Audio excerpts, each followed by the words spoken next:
बहू को सलाह। रेखा एक नंबर की चालाक और खुद के बारे में सोचने वाली औरत थी।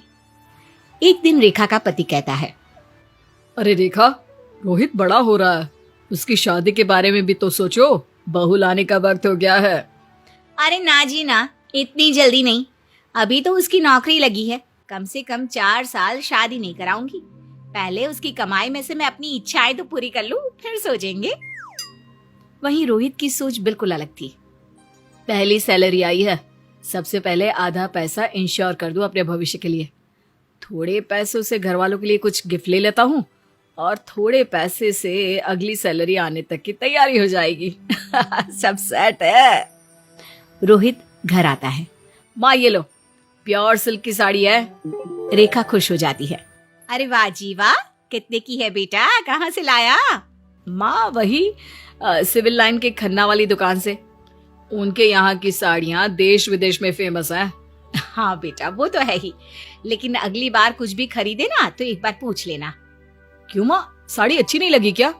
अरे नहीं नहीं, अच्छी है, बहुत अच्छी है, लेकिन वो क्या है ना, किटी में सब लोग जींस और टॉप पहनते हैं, तो अगली बार जारा की जींस और ओनली का टॉप लेना है मुझे। रोहित हंसने लगता है। अरे बस कर माँ, सारी जिंदगी तो ये पहना, अब नहीं अच्छा लगेगा तुझ पर। कैसे नहीं लगेगा? तुझे कैसे पता कि अच्छा नहीं लगेगा? सब लगेगा। अच्छा सुन, वो दिसंबर में ना मैं अपने दोस्तों के साथ गोवा जाऊंगी, तो फ्लाइट की टिकट बुक कर देना। रोहित हैरान था कि ये माँ को क्या हो गया, लेकिन वो ये भी जानता था कि माँ कितनी शौकीन है। कुछ साल बाद रोहित के सेटल होने की खबर पूरे समाज में फैल जाती है, तो आए दिन कोई ना कोई लड़की वाले आने लगते हैं। लेकिन एक रोज, माँ मैं ऑफिस के काम से दिल्ली जा रहा हूँ, 4-5 दिन का टूर है। रोहित दिल्ली जाता है, जहाँ दिल्ली के ऑफिस में ही उसे एक लड़की मिलती है। हाय, मेरा नाम रोहित है, मैं बनारस से आया हूँ। मेरा नाम सुरभि है, मैं यहाँ HR हेड हूँ। ओह, तब तो आप मेरी मैम है। सुरभि स्माइल करती है और रोहित को उसके काम में मदद करती है। अगर आप अकेले हैं तो लंच साथ ही कर लेते। रोहित और सुरभि साथ वक्त बिताने लगते हैं, जिसके बाद दोनों के बीच प्यार हो जाता है। दिल्ली से जाते वक्त रोहित कहता है, सुरभि, मैं घर जाकर माँ से हमारी शादी की बात करूंगा। लेकिन मेरे माता पिता बनारस के लिए नहीं मानेंगे, बहुत मुश्किल से ये नौकरी लगी है। पर चलो कोई बात नहीं, कर लो बात, मैं मम्मी पापा को समझा दूंगी। अरे क्यों टेंशन ले रही हो, नहीं माने तो मैं ट्रांसफर ले लूंगा, मान गए तो तुम बनारस आ जाना। रोहित घर आकर रेखा को सारी बात बताता है। रेखा कुछ सोचती है, फिर कहती है, कितना कमाती है लड़की? 70,000। लेकिन माँ वो यहाँ बनारस आकर रहने को तैयार है। अरे वाह वाह, बड़ी ही अच्छी लड़की होगी जो पैसे और अच्छा शहर छोड़कर परिवार को प्राथमिकता दे रही है। बेटा मुझे तो पसंद है, तुम क्या सोच रही हो रोहित की माँ? हाँ ठीक है, लेकिन बेटा तू ही ट्रांसफर ले लेना दिल्ली। वो क्या है ना, बहू भी कमाएगी तो ठीक रहेगा, दोनों साथ रहना। हम लोगों का क्या है, जब घूमने का मन करेगा तो आ जाएंगे। बस बेटा, यहाँ के लिए पैसे भेजते रहना, बाकी मकान अपना ही है, यहाँ तो खर्चा भी वैसे ज्यादा नहीं है।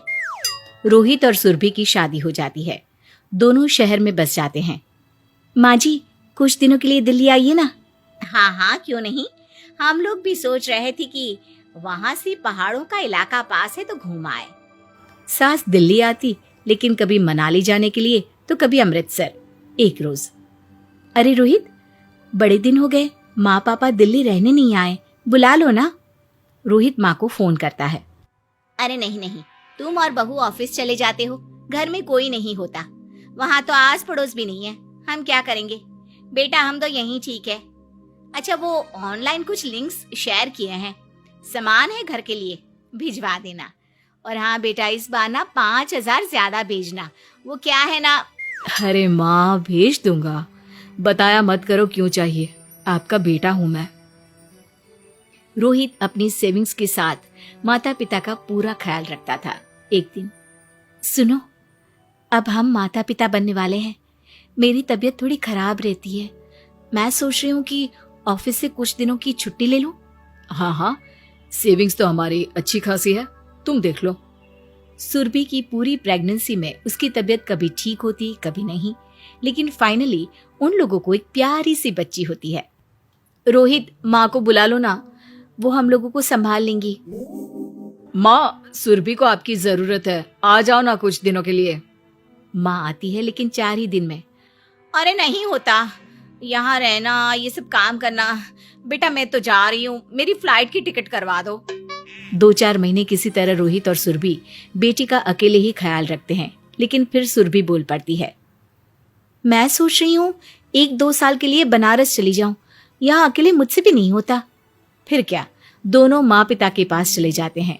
सुरभि नौकरी छोड़कर बच्ची पर ध्यान देने लगती है। अरे रोहित, क्या बात है, इस महीने बड़े कम पैसे भेजे, क्यों? अरे माँ, बच्चे की जिम्मेदारी भी है और अब तो सुरभि भी आपके पास ही है। मैं सेविंग्स के बाद इतना ही बचा पा रहा हूँ आपको देने के लिए। वैसे वहां के लिए तो बहुत है ना माँ। अब रोहित कोई एक्स्ट्रा ऑनलाइन चीजें भी घर में नहीं भेजता। बहू का नौकरी करना जरूरी है, नहीं तो मेरे खर्चे में ब्रेक लग जाएगी। सारे शौक धरे के धरे रह जाएंगे। महंगे पार्लर से लेकर घूमना फिरना, किटी में रोज नए कपड़े, ये सब कैसे होगा? फिर वो बहू को इनडायरेक्टली कहती है, बहू नौकरी छोड़ना तो सही नहीं है, पूरा बाहर खर्चे का मेरे बेटे के सर पर आ गया है। अब क्या था, वो आए दिन बहू को ताने देती, आस पड़ोसियों को भी यही कहती, मेरी बहू तो 70,000 की नौकरी छोड़कर बैठी है। 70,000 की, बेवकूफ कहीं की। एक रोज पड़ोसन कहती है, और बेटा नौकरी छोड़कर सही नहीं किया, बेचारी तेरी सास ने जैसे तैसे करके रोहित को पाला था, अब तो दिन थे उनके जिंदगी जीने के।